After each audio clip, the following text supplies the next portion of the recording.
Hello friends, welcome to my channel. स्वागत है आपका मेरे चैनल पे।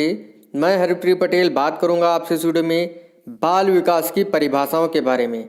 आज का जो हमारा टॉपिक है उसका नाम है वंशानुक्रम एवं वातावरण। आपको पता है, अगर आप टेट का एग्ज़ाम देने जा रहे हैं तो आपके लिए बहुत ही महत्वपूर्ण होगा ये वीडियो, क्योंकि टेट के एग्ज़ाम में परिभाषाएँ 2 से 3 अंक की पूछी ही जाती हैं। आज का जो हमारा पार्ट है चौथा पार्ट है। 3 पार्ट अगर आपने पिछले नहीं देखे, डिस्क्रिप्शन में आपको प्लेलिस्ट का लिंक मिल जाएगा, पिछले वीडियो जरूर देखिएगा, ठीक है। मॉक टेस्ट नहीं करे हैं हिंदी के, बाल विकास के, पर्यावरण अध्ययन के, तो उसका भी लिंक आपको डिस्क्रिप्शन में मिल जाएगा, आप उनको भी देखिएगा। वीडियो अगर आपको अच्छा लगे लाइक कर दीजिएगा, शेयर कर दीजिएगा, ठीक है। पहला प्रश्न हमारा, वातावरण वह बाहरी शक्ति है जो हमें प्रभावित करती है, यह किसने कहा है? जिसबर्ट ने, रॉस ने, वुडवर्थ ने, नन ने। देखिए, वातावरण वह बाहरी शक्ति है जो हमें प्रभावित करती है, ये कहा है रॉस महोदय ने। कौन सा ऑप्शन आपका सही है? ऑप्शन बी आपका सही है। देखिए, एक बार और पढ़ लीजिए परिभाषा को। वातावरण वह बाहरी शक्ति है जो हमें प्रभावित करती है, ये किसने कहा है? रॉस ने। वेरी वेरी इंपॉर्टेंट परिभाषा है ये, ठीक है। अगला प्रश्न हमारा, वातावरण में वे सब बाह्य तत्व आ जाते हैं जिन्होंने व्यक्ति को जीवन आरंभ करने के समय से प्रभावित किया है, यह परिभाषा किसकी है? स्किनर की, रूसो की, वुडवर्थ की, नन की। तो ये परिभाषा है वुडवर्थ महोदय की, ठीक है। SOR थ्योरी जो है किसने दिया हुआ है? वुडवर्थ महोदय ने दिया है। SR थ्योरी थांडाइक ने, RS थ्योरी स्किनर ने, CR थ्योरी पावलाव ने। S होता है आपका स्टिमुलस, R होता है आपका रिस्पांस, ठीक है। O होता है ऑर्गेनिज्म, ठीक है। C होता है क्लासिकल, या कह सकते हैं क्लासिकल रिस्पॉन्ड थ्योरी, ठीक है। शास्त्रीय अनुबंध सिद्धांत, C का मतलब ये होता है। तो परिभाषा एक बार फिर पढ़ लीजिए। वातावरण में वे सब बाह्य तत्व आ जाते हैं जिन्होंने व्यक्ति को जीवन आरंभ करने के समय से प्रभावित किया है, यह परिभाषा किसने दी है? वुडवर्थ महोदय ने। अगली परिभाषा है वेरी वेरी इंपॉर्टेंट परिभाषा है, 3 स्टार दे सकते हैं इसको। लिखा है, पितृकों के अलावा व्यक्ति को प्रभावित करने वाली वस्तु वातावरण होती है। किसने कहा है? गेट्सवान ने, बोरिंग, लैंगफील्ड व वेल्ड ने, जिसबर्ट ने, जॉनसन या सोरेंसन ने। मतलब जॉनसन और सोरेंसन ने। तो ये कहा है बोरिंग, लैंगफील्ड व वेल्ड ने। क्या कहा है? पितृकों के अलावा व्यक्ति को प्रभावित करने वाली वस्तु वातावरण है। पितृकों के अलावा, माता पिता के अलावा सभी चीज बोरिंग लगती है, ठीक है। इस तरीके से आप इस परिभाषा को याद रखिएगा। अगला प्रश्न है, थोड़ा सा जो है 36वां और 37वां प्रश्न जो है मिलता हुआ है। लिखा है, वातावरण वह हर वस्तु है जो व्यक्ति के पितृकों के अतिरिक्त प्रत्येक वस्तु को प्रभावित करता है, यह परिभाषा किसकी है? जिसबर्ट की, रॉस की, हर्बर्ट की या एनास्टसी की? ये कहा है एनास्टसी महोदय ने। देख लीजिए परिभाषा, देखिए, पितृकों के अलावा व्यक्ति को प्रभावित करने वाली वस्तु वातावरण है। पितृकों के अलावा देखिए इसमें लिखा हुआ है, लेकिन इसमें लिखा हुआ है वातावरण वह हर वस्तु है जो व्यक्ति के पितृकों के अतिरिक्त प्रत्येक वस्तु को प्रभावित करता है। देखिए, लैंग्वेज सेम है और अर्थ भी सेम है, लेकिन ध्यान रखिएगा एग्जाम में जरा सी आपका कन्फ्यूजन जो है आपको क्या करेगा, 1 नंबर गंवा देंगे आप, ठीक है। तो पितृकों के अलावा व्यक्ति को प्रभावित करने वाली वस्तु जो है, ये किसने कहा है? बोरिंग, लैंगफील्ड और वेल्ड ने। लेकिन वातावरण वह हर वस्तु है जो व्यक्ति के पितृकों के अतिरिक्त प्रत्येक वस्तु को प्रभावित करता है, ये कहा है एनास्टसी ने, ठीक है। अगला प्रश्न है, वातावरण वह हर वस्तु है जो किसी अन्य वस्तु को घेरे हुए है और उस पर सीधे अपना प्रभाव डालती है, यह कथन किसका है? हर्बर्ट का, सोरेंसन का, जिसबर्ट का या बर्ड का? तो वातावरण वह हर वस्तु है जो किसी अन्य वस्तु को घेरे हुए है और उस वस्तु पर अपना सीधे प्रभाव डालती है, ये कहा है जिसबर्ट ने। C ऑप्शन आपका सही है। अगला प्रश्न है आपका, वंशानुक्रम व्यक्ति की जन्मजात विशेषताओं का पूर्ण योग है, ये किसने कहा है? बहुत ही इंपॉर्टेंट परिभाषा है और कम से कम 2 से 3 बार जो है ये टेट के एग्जाम में पूछी गई है। वंशानुक्रम व्यक्ति की जन्मजात विशेषताओं का पूर्ण योग है, ये कहा है BN झा महोदय ने, ठीक है, बी ऑप्शन आपका राइट होगा। वेरी वेरी इंपॉर्टेंट परिभाषा है ये।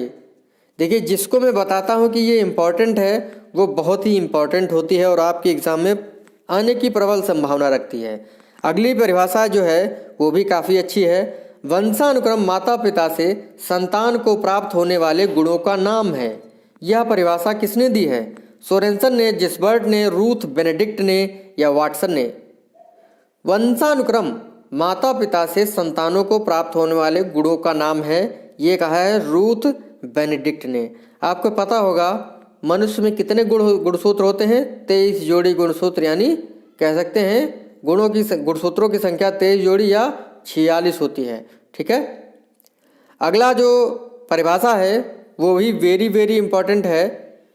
लिखा है विकास यानी डेवलपमेंट जो होता है वो आनुवंशिकता और वातावरण का गुणनफल है। यानी डेवलपमेंट जो होता है वो किसका? हेरिडिटी और इन्वायरमेंट का गुणनफल है। ये किसने कहा है? गेट्स व अन्य ने, वुडवर्थ ने, वाटसन ने या जॉनसन ने? ये कहा है वुडवर्थ महोदय ने। बी ऑप्शन आपका सही है। अगला है माता पिता की शारीरिक एवं मानसिक विशेषताओं का संतानों में हस्तांतरण होना ही वंशानुक्रम है। यह किसने कहा है? फ्रायड ने, जेम्स ड्रेवर ने, रॉस ने, थॉर्नडाइक ने? तो माता पिता की शारीरिक एवं मानसिक विशेषताओं का संतानों में हस्तांतरण होना वंशानुक्रम है, ये कहा है जेम्स ड्रेवर ने। अगला है वंशानुक्रम क्रमबद्ध पीढ़ियों के बीच उत्पत्ति संबंधी संबंध के लिए सुविधाजनक शब्द है। क्या है? एक बार फिर से पढ़िए।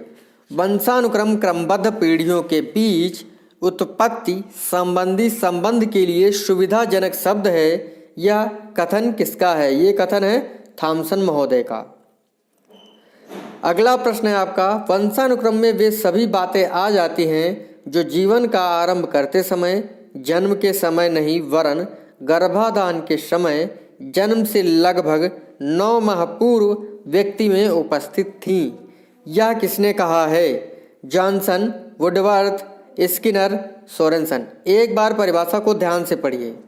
लिखा है वंशानुक्रम में वे सभी बातें आ जाती हैं जो जीवन आरंभ करते समय, यानी आपका जब जीवन आरंभ हो रहा होता है, जन्म के समय नहीं वरन गर्भाधान के समय, जन्म से लगभग 9 माह पूर्व व्यक्ति में उपस्थित थीं। यह किसने कहा है? ये कहा है वुडवर्थ महोदय ने। ठीक है, देखिए ये तो आज की कुछ परिभाषाएं थी। अब आपके लिए एक प्रश्न है और आप जो है कमेंट करके ज़रूर बताइएगा कि इसका जवाब क्या होगा। लिखा है फॉर यू, आपके लिए, क्योंकि जब तक आप ये नहीं जानेंगी कि आपको ये प्रश्न आ रहा है, कितना आ रहा है, तब तक आपको मज़ा नहीं आएगी। 3 पार्ट हो चुके हैं, यानी 33 परिभाषाएं हम लोग पहले पढ़ चुके हैं। आज जो है हम लोगों ने 11 और परिभाषाएं पढ़नी। टोटल परिभाषाएं हो गई आपकी 44, और 44 परिभाषाओं को अगर आप याद कर लेते हैं अच्छे से तो गारंटी देता हूँ एग्ज़ाम में एक आपको जरूर मिल जाएगी। ठीक है, परिभाषा है जो आपके लिए है, शैशवावस्था सीखने का आदर्श काल है। यह किसने कहा है? कमेंट करिएगा, आप बताइएगा, और कमेंट जरूर करना है आपको। बहुत ही आसान परिभाषा है। ठीक है, शैशवावस्था सीखने का आदर्श काल है, यह किसने कहा है? देखिए, शैशवावस्था का समय जन्म से 6 वर्ष या 5 वर्ष का माना जाता है, आपको पता होना चाहिए। ठीक है, तो बताइएगा। देखिए, पिछले वीडियो की 2 परिभाषाएं थी, उनको देख लीजिए।